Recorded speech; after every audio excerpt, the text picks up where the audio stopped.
stops from 70 miles per hour are reasonable at 182 feet. 2 levels of Reagan enable one-pedal driving, and a steering wheel paddle delivers maximum Reagan on demand. Our real-world testing exposed the one area where the dual-motor Lyriq suffers compared to its single-motor sibling, range. The EPA estimated range is close between the two, with the single motor at 312 miles and the dual motor coming in at 307. But on our 75 miles per hour highway range test, the rear-drive Lyriq covered 270 miles while the AWD version managed only 220. That's a big enough difference to influence how far you dare to roam. At least recharging won't take inordinately long. Our AWD tester came with the standard 11.5 kW AC charging module. A 19.2 kW onboard charger will be optional for 2024 AWD models and will add up to 51 miles of range per hour from a Level 2, 240V, AC charger backed by a 100 amp circuit, according to Cadillac. The battery can handle up to 190 kilowatts of DC fast charging, which the company says will replenish the range at a rate of about 77 miles every 10 minutes. For 2023, all Lyriqs came only in the luxury trim. The past tense is intentional as the production run of about 2,000 units is sold out for 2023, and Cadillac is now taking orders for 2024 models. So, the only choice buyers had to make was between the two propulsion systems. Since they're on even footing, the dual motor has the same roomy, handsomely designed interior as the single motor. It's a welcoming, luxurious cabin featuring nice lines, handsome leather seating, tasteful brightwork, and good-looking wood. Convenient storage spots abound, but there are also several human-machine interface issues. The 33-inch diagonal curved display that's home to the gauge cluster and many of the car's functions looks slick but forces you to click through several screens to access menus and submenus, controlling everything from the 19-speaker AKG audio system to the standard Google Assistant. Most climate controls are conveniently located in a row of hard buttons in the center stack area, but you must still call up the HVAC menu to sync driver and passenger temperature settings. The door-mounted switches that control front seat massage and lumbar adjustments are fussy. GM's usually excellent Super Cruise hands-free driving system cut out multiple times on a short stretch of interstate for no apparent reason. And we still smile at what look like exterior door handles. They're actually large push buttons for the door's electric latches and are awkward to use. The Lyriq offsets those trespasses, and the fact that it doesn't offer such features as heated rear seats or second-row HVAC controls, with a grand slam on value. Our test car stickered for $65,615, which included the loan option of $625 for its stellar black metallic paint. It felt more expensive than that.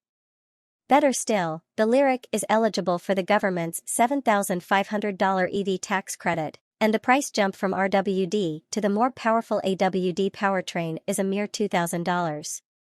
Those 500 well-mannered horses are worth every penny, as is the EV that comes with them. Hey, everyone. I am with the 2023 Hyundai Santa Cruz. This truck just got dropped off and we'll be doing this review in the same sort of format that you all are used to. These are my raw first impressions and well, let's just go ahead and get started. This is quite a small segment right now. We really only got the Hyundai Santa Cruz, the Ford Maverick, and I guess the Honda Ridgeline if you look at it that way. But the main competitor to this truck is the Ford Maverick, a truck that my colleague Charlie actually owns. So it'll be interesting to spend a week with this truck and see how it compares to the Ford Maverick, for one thing. So we had one of these trucks a couple of years ago, in 2021. I'm a year behind and I remember this tonneau cover being particularly irritating to operate. However, it is above freezing, so it should work now. Okay, so now it does function as it should. Kind of a cool built-in design there, the rollback, a tonneau cover, and then similar to the Honda Ridgeline, we have another little pocket back here that opens up for some additional storage in the tailgate or in the bed of the truck behind the tailgate. So that's kind of neat. You've just got to make sure that your strap for your tonneau cover doesn't get caught in it. I got to love raw first impressions videos. Should we step up here? You should stop. Oh, here we go. Okay, well, now you all know how to operate the tonneau cover of Santa Cruz. pretty lightweight tailgate there. This is the limited trim.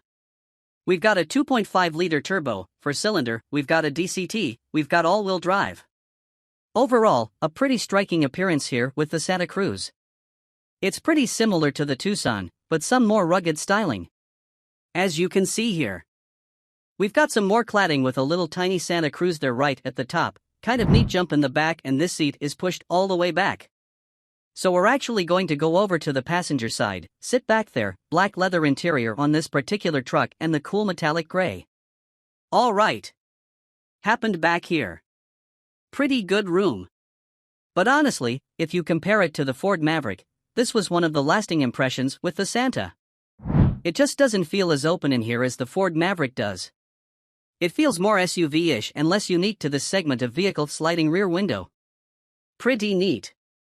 If you look up at the dashboard. Alright. Let's hop up and take it for a drive 4,000 miles on this truck. Let's get the seat in a usable position here. Alright. Pretty basic Hyundai controls here on these higher trim Hyundai vehicles. You don't get a volume knob, which is annoying, but you do get a little switch right here on the steering wheel, which does allow you to change volume, heated and cooled controls right here above the center console, four-wheel drive, lock and paging drive modes over here. So we've got Snow, Smart Sport, and Normal. These are the old style gauges. I have a feeling this Santa Cruz is going to be due for some sort of a mid-cycle refresh here. Shortly. We'll get some new tech in here and everything will look quite new because this car looks exactly the same as the last Santa Cruz we drove a couple of years ago. But that's not surprising. There hasn't been any big news on this vehicle. Okay. So if we've got a Moroni in here, I'm going to say we probably don't. How we do. Very cool, right?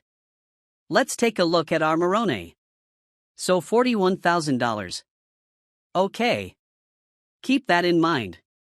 This would compete with the high-end, the highest in Mavericks, so a Lariat all-wheel drive with the 2-liter turbo.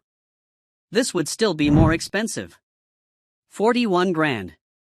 Don't forget though, you do get a 10-year, 100,000-mile powertrain warranty with these Hyundais and Kias and Genesis. So say 10.2, 5-inch cluster and touchscreen. We've got Bose audio in here.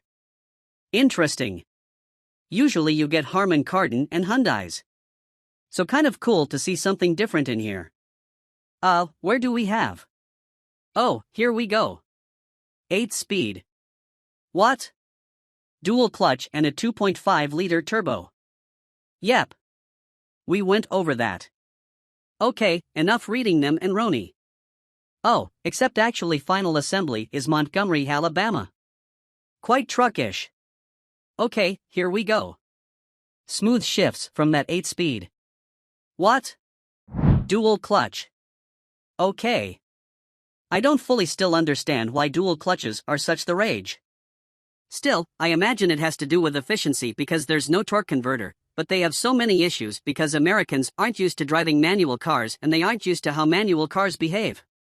And of course, underneath this is just a manual transmission that's electronically controlled. So Americans just drive differently than Europeans, and it often leads to these dual clutches having issues. We saw this with Ford back in the early 2010s with the Focus and Fiesta, and we're actually now seeing it again with Kia and Hyundai having major issues with their dual clutches. So I think it's worth the extra couple MPEG that you lose to just have a regular auto.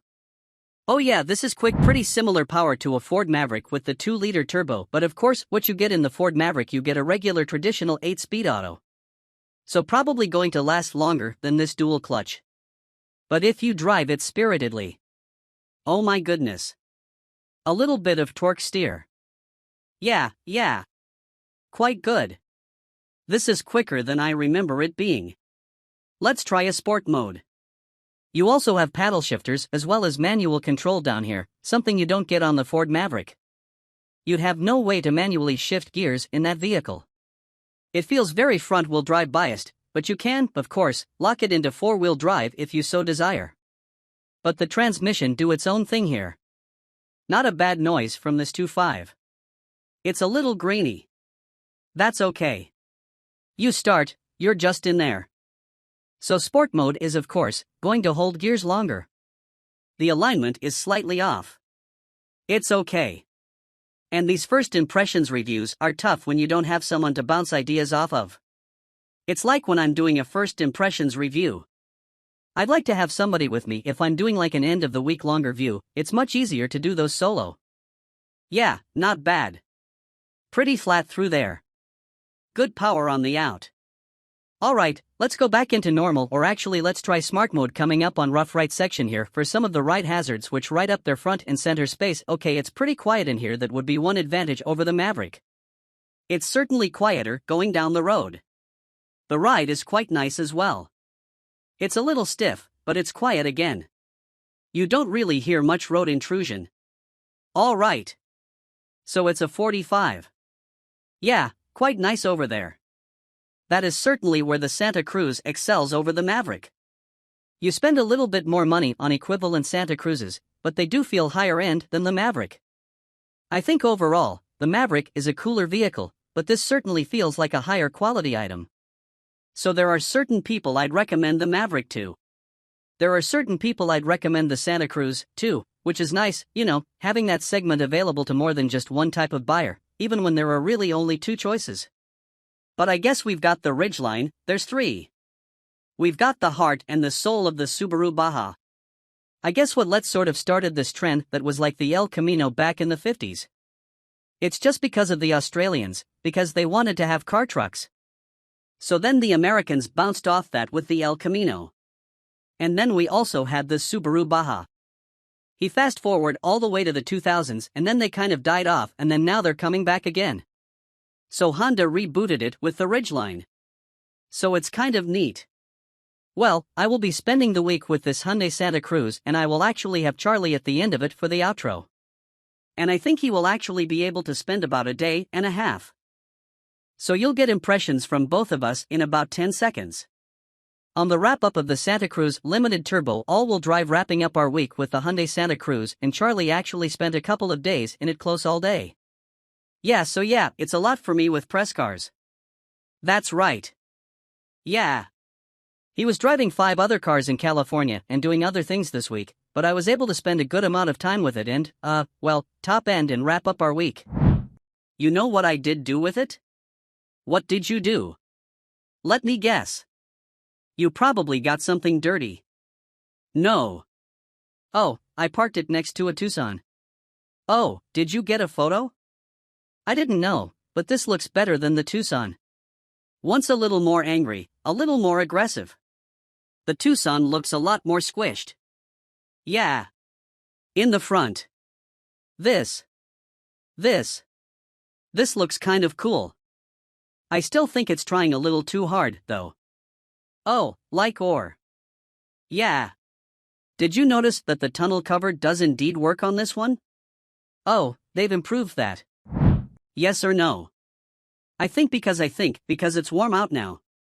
Sure. Quick as well. So this is a 23. You know what's irritating about this, and why are there metal shavings back here? There must be the tile cover falling apart. You think so? I can imagine. Well, you didn't put anything in here, did you know? Anyway, so you know what's irritating about this is you open this, no, the strap goes into it. Oh, no, that's it then. So then you have to walk around the side to pull the strap out of the way.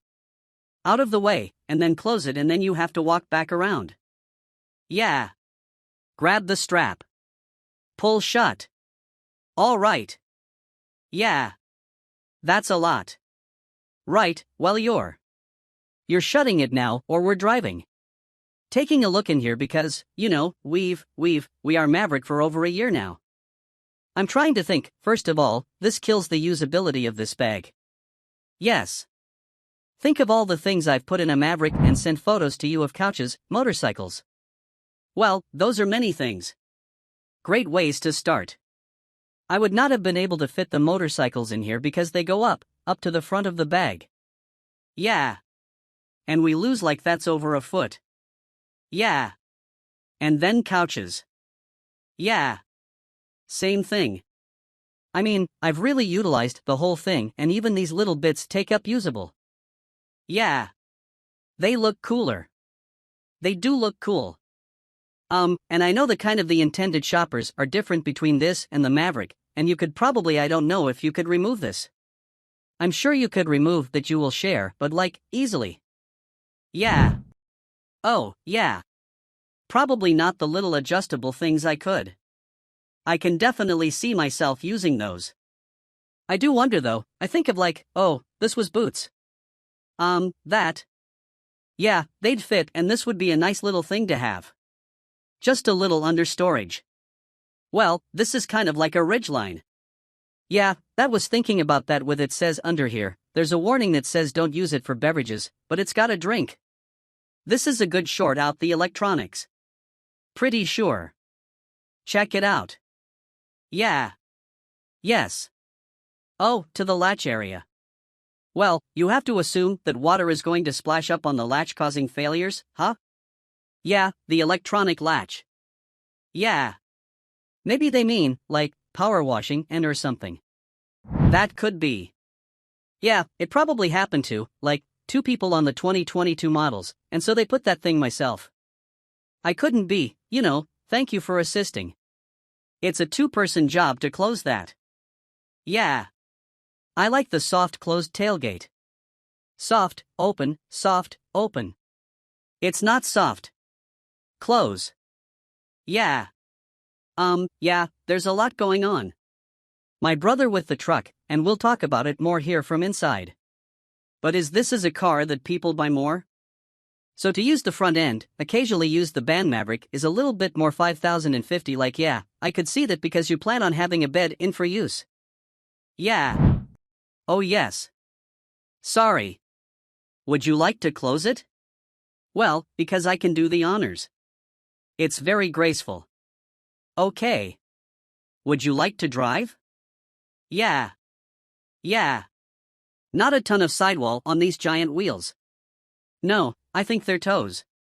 Pretty sure. Small pet peeve. I like all the dust on here.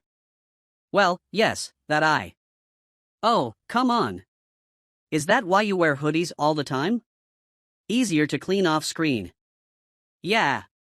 My material wouldn't have done that anyway. A remote started this over the weekend and things I remote started this over the weekend and when you remote start it there's no confirmation, there's no like lights that come on to let you know that it's the starting has worked it flashes 3 times but then stays blank a lot of cars the DRLS. Come on. You can go. Oh good it's start good. It's running. Yeah, I have no idea. Why do the Koreans struggle with that so much? With the remote start not only starting, but also giving you a sign that it has started. Right? And I don't know. I don't know. Also, I was blinded last night because we had to drive in the evening and it was a very bright. I had it turned all the way down to the white gauges. Yeah. And no eco mode. Oh. So you have to either drive in sport or look at the white base gauges. CarPlay works pretty well, although again, small pet peeve that it doesn't, by default, bring it up because you get in the car, you plug your device in, or you use one of the wireless CarPlay adapters that we've promoted on the channel. And then it says reading USB and now CarPlay is connected. But it doesn't like I still have to go over here and click it. But why doesn't it just come up? Yeah, that's true. That's true. Because you would think if you're plugging CarPlay and you would probably want CarPlay. Yeah, that's true. Also, I'm not a huge fan of the haptics for adjusting the time because you have to like it. You have to look at them and do it in a lot of vehicles. You can just get in and kind of like mindlessly rotate things. Another thing, if you do a remote start, if you do remote start the truck, it defaults, and maybe you can change this, but it defaults climate control, the 72 auto. I noticed that it was a little bit haunted when I got it because it would just do whatever it wanted to do. I was like, why does the climate control keep changing? And I'm not asking it to do that. There's got to be a way to probably make it not do that. Like there was something else irritating with this. The problem is it's been like 4 days since I've driven it, so I don't remember what I was irritated with the tuning the throttle, tuning with the DCT. Not the smoothest thing in the world, sure. But it could also be because of the turbo lag. Well, let's explain this to the viewers a little bit.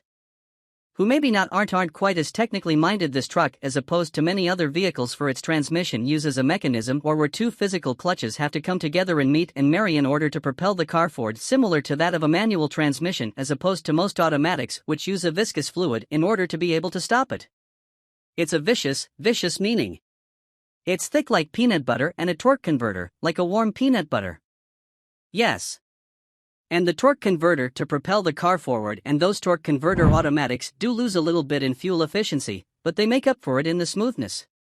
And this car actually has to use a wet clutch to meet together. And sometimes that results in jerkiness. Sometimes, as Chris mentioned, it results in not very smooth satellite application. But also I really do genuinely worry about the longevity of this transmission. Yeah, well, we've seen that when they got trouble with hundreds had trouble, Ford had trouble when they were doing it. We just talked about this in the Mazda 690, how no one ever really has issues with the torque converter automatics. But manufacturers always have issues when they try to go for a dual clutch automatic. It's just like I was at a stoplight yesterday next to a third-generation Ford Focus, and I almost sent you a photo saying, "What are these two cars having?" Yeah, and then we'll need a transmission in 100. That's right. Yeah. And I think even more so with a vehicle like this, trucks are something that you often do stop and go type of things with. Oh yeah. For example, I pulled a tree out with my Maverick Ford, and that is something that in this smoke, the clutch. Yeah, the clutch would just be like burning up, having to try to go from a stop and yanking out that tree. Yeah, well, the Maverick, it's just moving the torque converter there. No harm, no foul. Yeah. So doing towing off-roading, pulling of trees, nudging yourself back to a trailer or something like that, or to a loading round, that's a lot of work. I mean, there's just a lot of things that I don't want the idea of doing with the dual clutch. Well, like you said earlier, this Santa Cruz is more aimed towards people that are going to only occasionally use the back. The front is the priority. So at least in that respect, yes, it probably won't suffer as much from all the things that you just listed. Also, if I got one of these, I would get a trans tune and make it at least shift fast and fart, because then you'd have some sort of value to having a dual clutch. You would want a Santa Cruz, and yes, you'd be Santa Cruz. I'd have an exhaust, a tune, a downpipe and a trans tune, and it would be like, and I'd get some seats from an Elantra, and I am going to choose not to throw this thing around like an absolute moonwagon. Why? Because it handles great. I believe you. But as we've discussed. Okay. And you're still going. Yeah, well, this is casual, but so it does drive this. I'm not going to throw it around, but most people aren't going to drive the truck. No. I do remember going on the first drive of this in Santa Cruz, and my goodness was I was thinking, why does Hyundai name all of their vehicles off after places like here over the two? It's kind of that Korean thing where like they're like, oh, well, what's a nice American thing? It's like, oh, let's just go through the list of like deserts. Santa Cruz, Santa Fe, Tucson, Telluride, Kona Palisade, maybe a place. Palisade Mountains. Oh, yeah. So many. Yeah. What the Santa Cruz does really well is refinement. I will say being in here is a nice place to be. There's comforts, the ergonomics are really good. You can just kind of have your hand showing on this cool wheel. The shifter works well back and forth. This, even though somewhat of an annoying, it still gets the volume on the lower and lower trim cars I think you still get about. Yeah, unless this car like we're going to hit this at 45 and it's going to take it pretty darn well even with these bigger wheels. I would love to drive a more basic spec Santa Cruz because I feel like that would do better and a lot of truck sort of things. Well, that's quite common on that. There. The gauge cluster is a nice view. I think it looks like some here. Well, the steering is a good weak. It's not too late to feel insignificant, but it's not too heavy to be cumbersome. Yeah, the way that I kind of put it in my intro is pretty much what you just said, where the advantage of this over the Maverick is. It does just feel like a step above in all trims, whereas you get the Maverick if you want to do more utility-style things. But this is something that you could really take on a long trip and use every day and be quite comfortable. Not to say that Maverick isn't. This is just next level because it's a little bit more expensive and the materials are a little bit nicer feeling. I think the Maverick is a more unique interior and more unique truck overall. Yeah, But no, I mean, the Maverick's not nearly as comfortable. Yeah, and a lot of people complain about the cheapness of the Maverick where it's not the case with this one. You know what? This does have roof rails. Maverick does not. Oh, interesting. Can you not add them to the Maverick? You can. You can. Yeah. This more has the heart of a Subaru Baja. Whereas the Maverick has the heart of a first-gen Ranger. Yeah. Yeah. Well, the other thing, and furthering what you just said before we took our silly thumbnail, you know how the Honda Ridgeline is excellent, but very few people buy them. You're going to do a very Charlie sort of thing here. Testing out the ride undulation. Yeah. Again, you know how the Ridgeline is like the type of truck that we love. But not many people buy them. But the people who do buy them really do quite like them and it fits their life. Yes, I think this is the same concept for a smaller truck. Many more people are buying the Maverick. Anything that makes sense because the Maverick is a more practical body. But there's a narrower subset of more affluent buyers who will prefer this truck over the Maverick. And I do think fits them better. Yes. But I think there are fewer people who would be. But I think the Maverick is a great truck. And I know this is practically turning into another compare, which we've already done. Yeah, we have done the trucks, but I recommend the Maverick to people who might not even be interested in a truck just because it's so inexpensive. Not really the case. But this should be like, does your lifestyle fit A, B, C, and D? Okay, then I guess a Santa Cruz would be a good choice for you, right? Alright, dude, it's so quick and feels like it would keep up with my Roadster. I was going to make that joke. Yeah, you're driving. Seriously, this would probably be true. Oh, it certainly would. From 0-60. Cause shifter. So blown out in the Roadster. You're searching for gears the whole time. But yeah, this is like impressive levels of torque. It's got over 300 pound-feet of torque. So, yeah. And you figured this powertrain is shared with the Sonata N-Line. So I would know about that car because I got a ticket in that car. Yeah, it's all-wheel drive. That's right. Yeah, I know. This is the most practical form of that powertrain because it's pretty unusable in the Sonata N-Line. It could just be whatever junky tires they put on that thing. Are you having fun with the console? You don't know.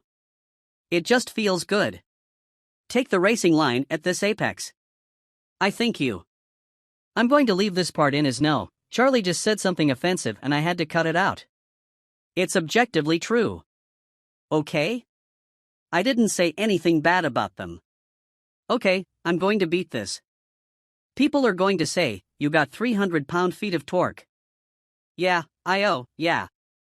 I feel like they put better tires on this and they did on that. This thing handled one race. Yeah, it's fun to drive. Yeah. I mean, it's a good track. How much does it cost? Oh yeah. No, it's tricky. Yeah, that's not too much. Crazy. 42 people are spending a lot of money on cars these days. Yeah. Would you have this or a Maverick Tremor Lariat? Hurt Tremor, Larry. Something like 37. I know. Yeah. So you'd have that because then you could also do all of your Charlie things with it. Yeah. We're going to have to use a different level. We'll go to this one.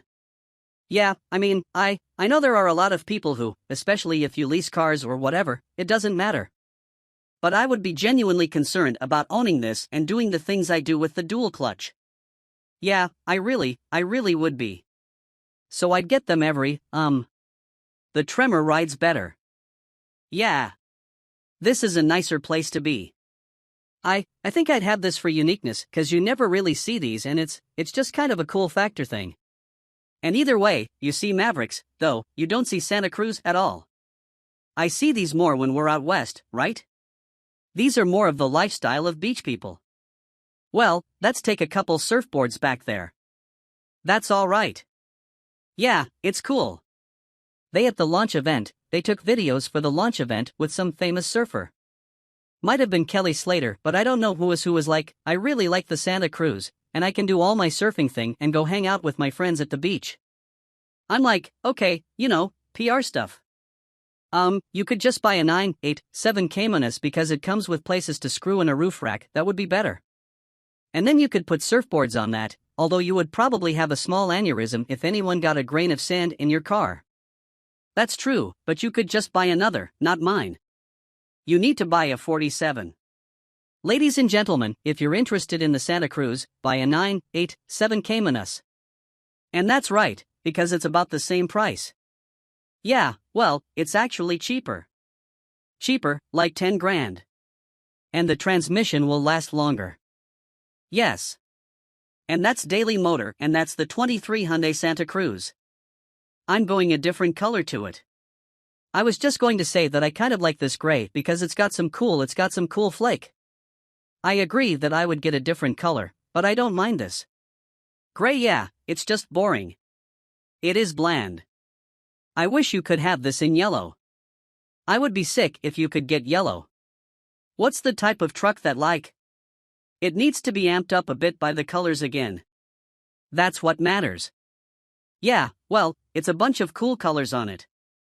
Get a Santa Cruz, wrap it yellow, put an engine and trans tune on it, put it down, pipe on it. Bigger tires, lift it up slightly and I say down, pipe and dump. Okay, well, whatever. Make it fart and make it tall and make it yellow. That's what I would do. All right. Well, all those things would make the Santa Cruz the best fuel. That's right. Anything else useful? I feel like there's something else I want to say, but it's cool. Yeah. Okay. Well, are we Paris and Nicole? Yeah, I think we're person too cool for this truck. Okay. All right, everyone. Well, thank you all so much for watching. 2023 Mercedes-Benz GLC 300 Formatage. As goes the Mercedes-Benz C-Class, so goes its sport utility sibling, the GLC Class.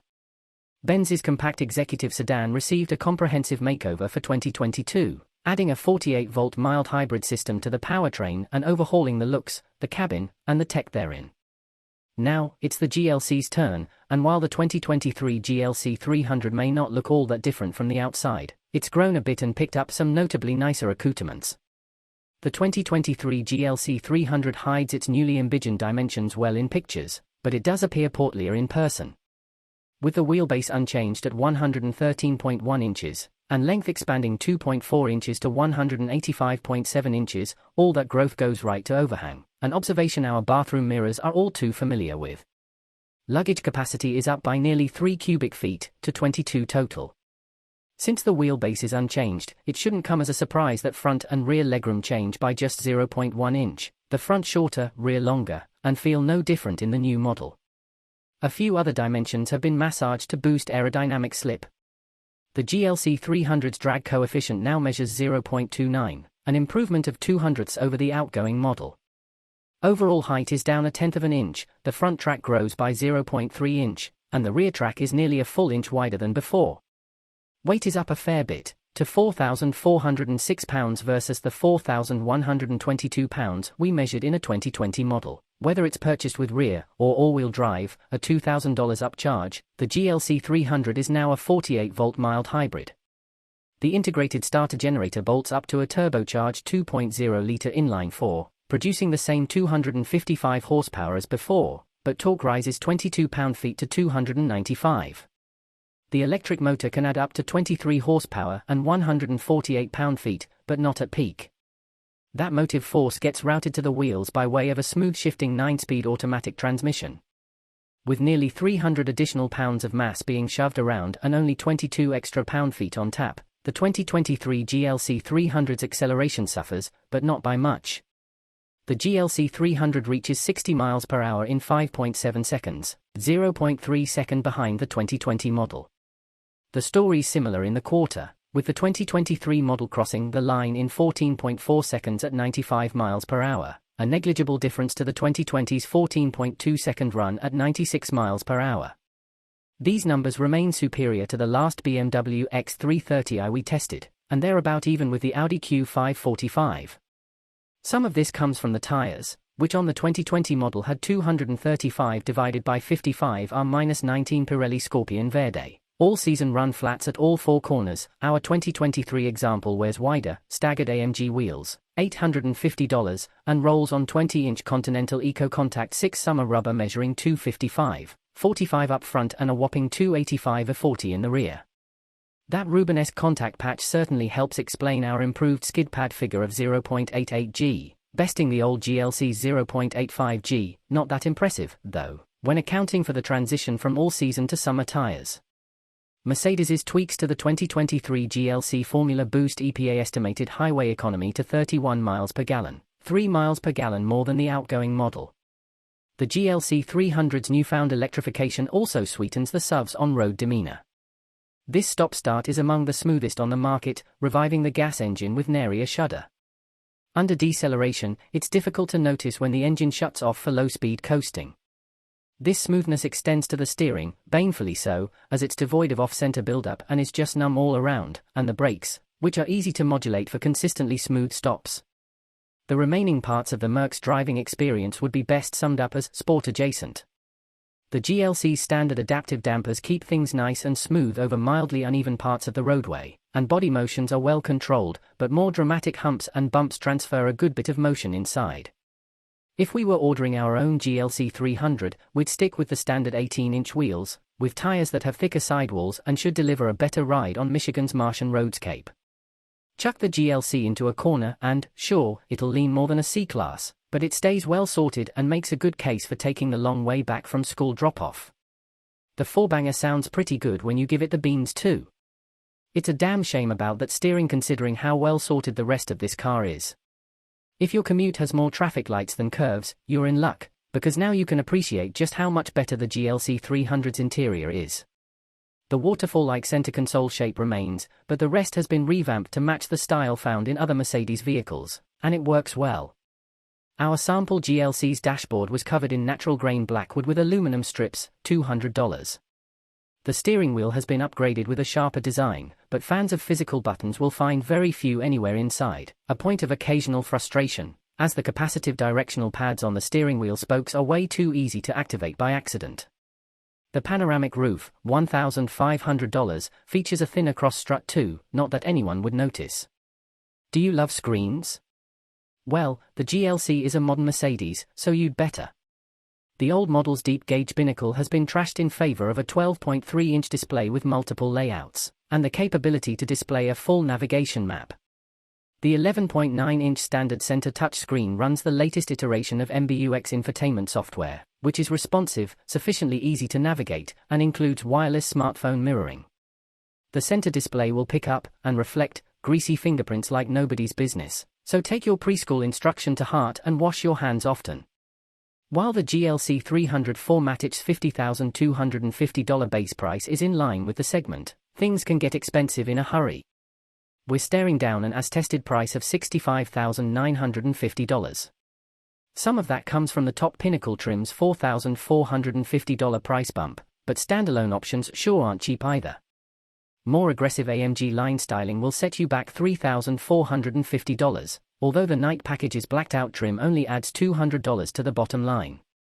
The driver assistance package contains all the usual active and passive driver aids for an extra $1,950. Even this specific shade of cardinal red metallic is a hefty $1,750. Despite the bit of sticker shock, the 2023 Mercedes-Benz GLC 300 4MATIC is a strong contender in the Entralux department. Its cabin is vastly improved over its predecessors, while its new hybrid components add a dollop of smoothness to around-town duties. Yet it still can let loose and have a little fun, even with the extra junk in the trunk. Cars are Andrew Croc's jam, along with Boresenbury. After graduating with a degree in English from the University of Illinois at Urbana-Champaign in 2009, Andrew cut his teeth writing freelance magazine features, and now he has a decade of full-time review experience under his belt. A Chicagoan by birth, he has been a Detroit resident since 2015. Maybe one day he'll do something about that half-finished engineering degree. 2024 Lamborghini Huracan Starato exits in a cloud of dust. Off-roading in a Lamborghini Huracan isn't anything new to us. We've mowed the lawn at triple-digit speeds through Virginia International Raceway's daunting uphill S's. On another occasion, we ended up behind the guardrail and in the woods of VIR's Patriot course. Don't ask. Those excursions occurred involuntarily. The thought of willingly exiting the tarmac and throwing a Huracan into the dirt is insane. But nothing about the dual-purpose Lamborghini Huracan Starato is rational. What makes the Huracan Starato special?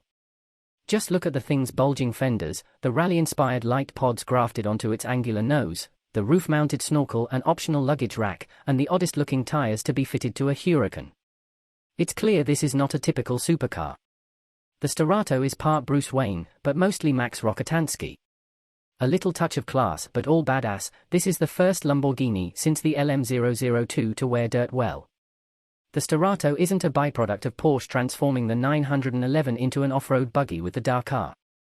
Lamborghini's concept dates back to 2017, when the engineering team, hot on the heels of working on the Urus, realized there was more left in the LP610-4 all-wheel drive platform.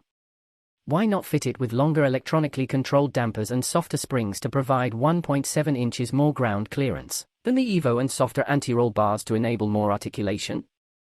If you build it, they will come. And they came in droves. The Starato became instantly popular before anyone had driven one. The number that Lamborghini would produce increased again and again, finally reaching 1499, all quickly spoken for despite a $278,972 sticker. It was the end of the Huracan's journey. As in all Hurans that came before it, the heart and soul of the Starato remains the enthralling 5.2-litre V10, which has a furious soundtrack as 10 pistons pump and 40 titanium valves suck and blow air. In the Starato, the V10 generates 602 horsepower, down 29 horses from the same engine in the previous STO and Technica variants. Until now, Hurans have drawn air into the intakes from openings ahead of the rear wheels. To no surprise, when you're kicking up dust and dirt, low air intakes are a terrible idea. Lamborghini's fix is the rooftop snorkel, previously used on the STO to move air through the engine bay and here serving as the Starato's windpipe. Its flow path is more restrictive, resulting in the reduction of horsepower. Driving the Huracan Starato. Sure, the Starato has enhanced approach, breakover, and departure angles, but none of that matters much at Chuckwalla Valley Raceway. The off-road wedge obliterates the front straight. Stand on the firm, if a bit sensitive, brake pedal that modulates the standard carbon ceramic brakes, and the Starato, fitted with Bridgestone all-terrain tires, more on those later, twerks its way into turn 1. The tires beg for mercy under load exiting turn 3, and sport mode allows a copious amount of sideways playfulness. On this day, we'll ignore turning down into turn 4 and instead flip the steering wheel toggle to rally mode and drive off into the sun-baked desert. Willingly plowing the Starato into the sand feels unnatural, but with a left-right twist of the fuzzy steering wheel, the quick, fixed-ratio steering rack is an all-star for setting up a Scandinavian flick. For this model, Lamborghini passed on rear-axle steering as it muddied the vehicle dynamics when paired with the all-terrain tires. Even without it, the brake-based torque vectoring pivots the machine, the earth succumbs, dirt encompasses the six-figure rally car, and with a pull of the big column-mounted shift paddles, the 7-speed dual-clutch automatic snaps off a gear change, the Haldex all-wheel drive system shuffles torque between axles, and the Starato exits, leaving a dust plume reminiscent of the Road Runner. Never had the thought of piloting a Huracan over lumpy terrain in third gear on an 8,500 RPM redline occurred to us, but the softer dampers and spring rates, paired with longer and squishier internal bump stops, keep the uprights from ejecting from the chassis. Find the right, or maybe the wrong, path through the desert and you'll use all 6.4 inches of ground clearance. Dirt will fly over the hood. This isn't the stuff trophy trucks are made of, but for a pavement pounder, it's impressive and hilariously fun. None of this would be possible without the right tires. For that, Lamborghini tasked Bridgestone to develop the Dueler All-Terrain AT002, an all-terrain tire rated at 168 miles per hour and available only in a Starato fitment. The sidewall construction mimics that of a Bridgestone Potenza Sport summer tire, so it's stiff. Aside from a tread pattern meant to evacuate rocks and mud, the Dueler features interlocking snipes and tie bars to lock the tread blocks together to provide more stability under load. And it's a run flat, so in the event of a puncture, the Starato can carry on for 50 miles at 50 miles per hour. And while some might be tempted to mount 2 spares on the roof rack, it's only rated for 88 pounds. Bridgestone will also offer a one-off winter tire for the Starato. Oh, the possibilities. It's not just for off-road. The Starato's off-road capabilities aside, Lamborghini has created quite possibly the best road-going Huracan to date. Its softness makes for an enjoyable ride on the interstate, and with little roar from the all-terrain tires, this is the Huracan you'd want to drive across the country. Attack mountain switchbacks, and there's more pitch and roll than any Huracan before it, and the steering is so quick and light that mid-corner corrections frequently occur until you train your hands to slow down. But none of this dulls the experience. Lean on it nice and hard, and the Bridgestones deliver what will likely be the greatest amount of grip we've measured from all-terrain rubber. And those fender flares aren't just for looks.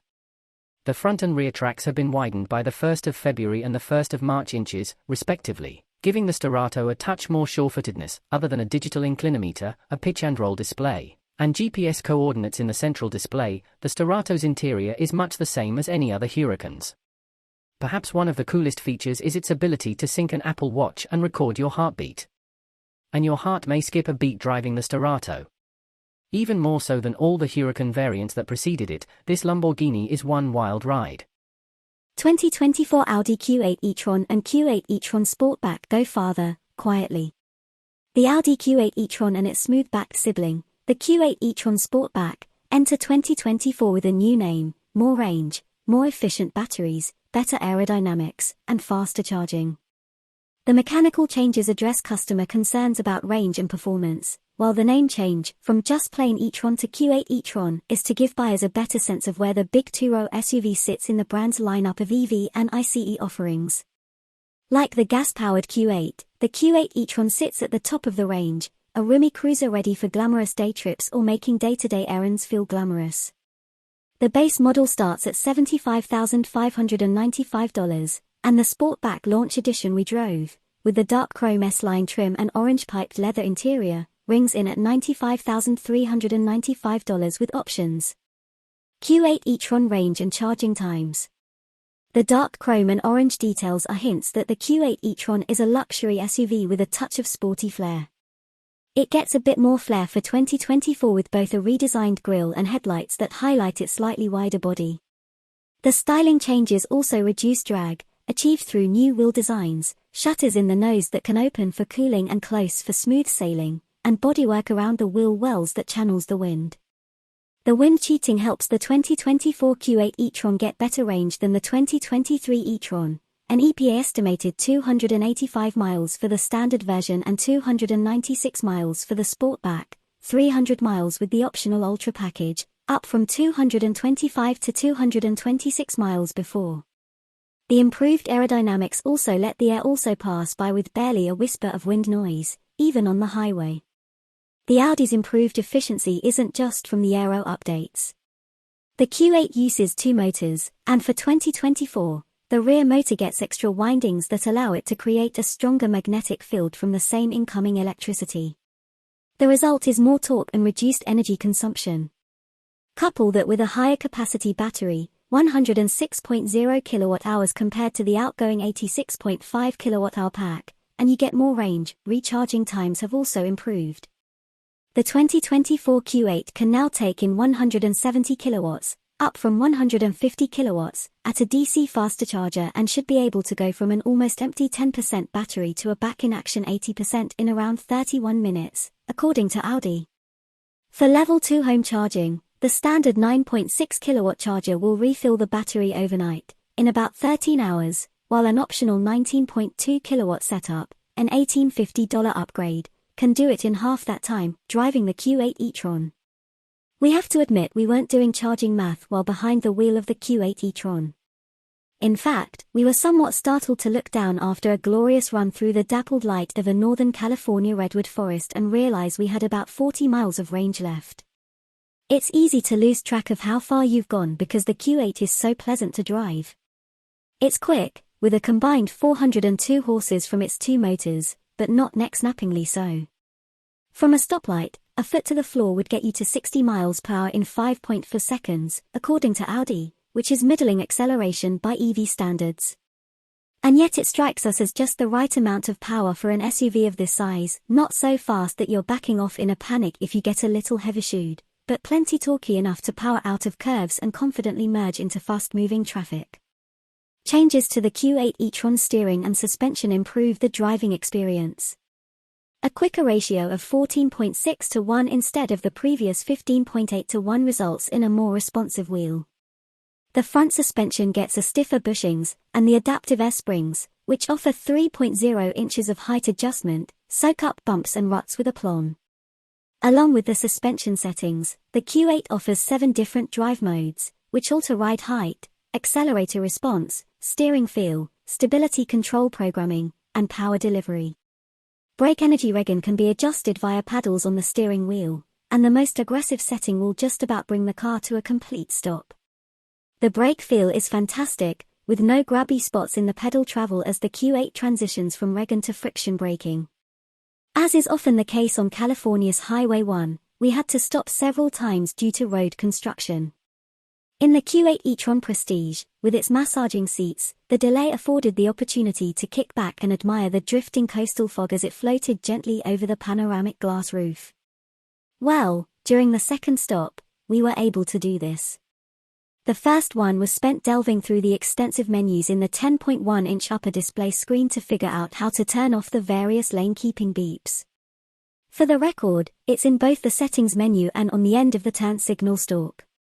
The Q8 is screen-heavy, with a second display for climate controls below the main infotainment screen. There's also screen-based instrumentation, and in the Prestige trim we drove, a head-up display. The Q8's interior is much like the exterior, with a design that could be more radical but certainly won't upset anyone. The center console layout doesn't make the best use of space for storage, with cup holders crammed up against the shifter and the vertical phone slot, but there is a left side drawer in the dash that's perfect for parking garage tickets and secret snacks. Human space is excellent, the seats are comfortable both front and rear even in the sloped roof Sportback. Electric vehicles and SUVs lend themselves to comfort and luxury. Audi was wise to recognize that and not attempt to make the Q8 too focused on handling or acceleration. The improved range means less worry about recharging, allowing drivers to relax and enjoy the smooth, quiet ride. 2024 Audi Q8 e-tron and Q8 e-tron Sportback go farther, quietly. The Audi Q8 e-tron and its smooth-backed sibling, the Q8 e-tron Sportback, enter 2024 with a new name, more range, more efficient batteries, better aerodynamics, and faster charging. The mechanical changes address customer concerns about range and performance, while the name change, from just plain e-tron to Q8 e-tron, is to give buyers a better sense of where the big two-row SUV sits in the brand's lineup of EV and ICE offerings. Like the gas-powered Q8, the Q8 e-tron sits at the top of the range, a roomy cruiser ready for glamorous day trips or making day-to-day errands feel glamorous. The base model starts at $75,595, and the Sportback Launch Edition we drove, with the dark chrome S-line trim and orange piped leather interior, rings in at $95,395 with options. Q8 e-tron range and charging times. The dark chrome and orange details are hints that the Q8 e-tron is a luxury SUV with a touch of sporty flair. It gets a bit more flair for 2024 with both a redesigned grille and headlights that highlight its slightly wider body. The styling changes also reduce drag, achieved through new wheel designs, shutters in the nose that can open for cooling and close for smooth sailing, and bodywork around the wheel wells that channels the wind. The wind cheating helps the 2024 Q8 e-tron get better range than the 2023 e-tron, an EPA estimated 285 miles for the standard version and 296 miles for the Sportback, 300 miles with the optional Ultra package, up from 225 to 226 miles before. The improved aerodynamics also let the air also pass by with barely a whisper of wind noise, even on the highway. The Audi's improved efficiency isn't just from the aero updates. The Q8 uses 2 motors, and for 2024, the rear motor gets extra windings that allow it to create a stronger magnetic field from the same incoming electricity. The result is more torque and reduced energy consumption. Couple that with a higher capacity battery, 106.0 kWh compared to the outgoing 86.5 kWh pack, and you get more range. Recharging times have also improved. The 2024 Q8 can now take in 170 kilowatts, up from 150 kilowatts, at a DC faster charger and should be able to go from an almost empty 10% battery to a back-in-action 80% in around 31 minutes, according to Audi. For Level 2 home charging, the standard 9.6 kilowatt charger will refill the battery overnight, in about 13 hours, while an optional 19.2 kilowatt setup, an $1,850 upgrade, can do it in half that time, driving the Q8 e-tron. We have to admit we weren't doing charging math while behind the wheel of the Q8 e-tron. In fact, we were somewhat startled to look down after a glorious run through the dappled light of a Northern California redwood forest and realize we had about 40 miles of range left. It's easy to lose track of how far you've gone because the Q8 is so pleasant to drive. It's quick, with a combined 402 horses from its two motors, but not neck-snappingly so. From a stoplight, a foot to the floor would get you to 60 miles per hour in 5.4 seconds, according to Audi, which is middling acceleration by EV standards. And yet it strikes us as just the right amount of power for an SUV of this size, not so fast that you're backing off in a panic if you get a little heavy-shoed, but plenty torquey enough to power out of curves and confidently merge into fast-moving traffic. Changes to the Q8 e-tron steering and suspension improve the driving experience. A quicker ratio of 14.6 to 1 instead of the previous 15.8 to 1 results in a more responsive wheel. The front suspension gets a stiffer bushings, and the adaptive air springs, which offer 3.0 inches of height adjustment, soak up bumps and ruts with aplomb. Along with the suspension settings, the Q8 offers 7 different drive modes, which alter ride height, accelerator response, steering feel, stability control programming, and power delivery. Brake energy regen can be adjusted via paddles on the steering wheel, and the most aggressive setting will just about bring the car to a complete stop. The brake feel is fantastic, with no grabby spots in the pedal travel as the Q8 transitions from regen to friction braking. As is often the case on California's Highway 1, we had to stop several times due to road construction.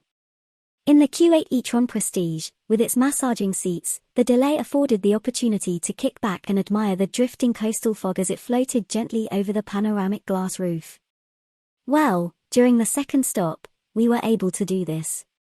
The first one was spent delving through the extensive menus in the 10.1-inch upper display screen to figure out how to turn off the various lane-keeping beeps. For the record, it's in both the settings menu and on the end of the turn signal stalk. The Q8 is screen-heavy, with a second display for climate controls below the main infotainment screen. There's also screen-based instrumentation, and in the Prestige trim we drove, a head-up display. The Q8's interior is much like the exterior, with a design that could be more radical but certainly won't upset anyone. The center console layout doesn't make the best use of space for storage, with cup holders crammed up against the shifter and the vertical phone slot, but there is a left side drawer in the dash that's perfect for parking garage tickets and secret snacks. Human space is excellent, the seats are comfortable both front and rear even in the sloped roof Sportback. Electric vehicles and SUVs lend themselves to comfort and luxury. Audi was wise to recognize that and not attempt to make the Q8 too focused on handling or acceleration. The improved range means less worry about recharging, allowing drivers to relax and enjoy the smooth, quiet ride. Beneath the purple skin specific to this commemorative edition 50 jar that celebrates a half-century of BMW's M division, and shared by all M3 competition models, is a stonking 503 horsepower twin-turbo 3.0-litre inline-six. With launch control engaged and the boost holding above 15.0 psi, the quickest ever 3 Series leaps to 30 miles per hour in 1 second. The scoot to 60 miles per hour takes 2.8 seconds, and the quarter-mile passes in 11.0 seconds at 124 miles per hour. All-wheel drive comes standard on the Edition 50 jar and can be had on any other M3 comp for $4,000. It adds roughly 150 pounds to the curb weight, but the additional traction helps the 50 jar clobber its rear drive counterpart by 0.7 and 0.6 second in the 60 miles per hour and quarter-mile drags, respectively. The beauty of the competition's X-Drive mode is that it offers the best of both worlds, all-wheel drive for supercar-grade acceleration and decoupling of the front axle to enable a rear drive mode for power-oversteer shenanigans. Moving away from the world of dynamic insanity, when the drive modes are left in their softest comfort settings, the M3 Competition X-Drive is a livable place for daily consumption. The sharpest impacts reverberate up forged 19-inch front and 20-inch rear wheels and through the $4,500 carbon fiber buckets. The super supportive seats are somewhat tricky to enter and exit yet provide a surprising amount of comfort. As with all 2023 3 Series, the M3's interior is treated to BMW's curved display that incorporates a 12.3-inch digital instrument cluster and a 14.9-inch touchscreen infotainment system. The iDrive 8 operating system replaces most of the physical buttons for the HVAC and radio controls with a not-so-intuitive infotainment menu structure. Fortunately, iDrive 8.5 rolls out this summer, and BMW promises to solve these teething issues by improving the layout. Perhaps the fact that this 5-seat sleeper returned 27 miles per gallon on our 75 miles per hour fuel economy test is enough to forgive iDrive's shortcomings. More on the BMW M3 starting at $83,595, the M3 Competition xDrive delivers astounding performance for the money. The Edition 50 jar comes standard with a carbon fiber splitter and decklid spoiler, titanium tailpipes trimmed with carbon fiber, M Sport seats, a 50 jar specific carry-on suitcase, the executive and parking assist packages, adaptive LED headlights with laser light, wireless device charging, an M Shadowline trim, swelling the Windows sticker to $96,695. The only extra cost options are the aforementioned carbon fiber seats and carbon ceramic brakes. But its time at the top of the 3 Series hierarchy will be limited. The lighter 2024 cubic meters CS with an extra 40 horses and Michelin Pilot Sport Cup 2 tires arrives in the second half of this year. Whether the CS's $36,100 upcharge is an economically sound decision remains unknown, but it'll certainly contest the throne.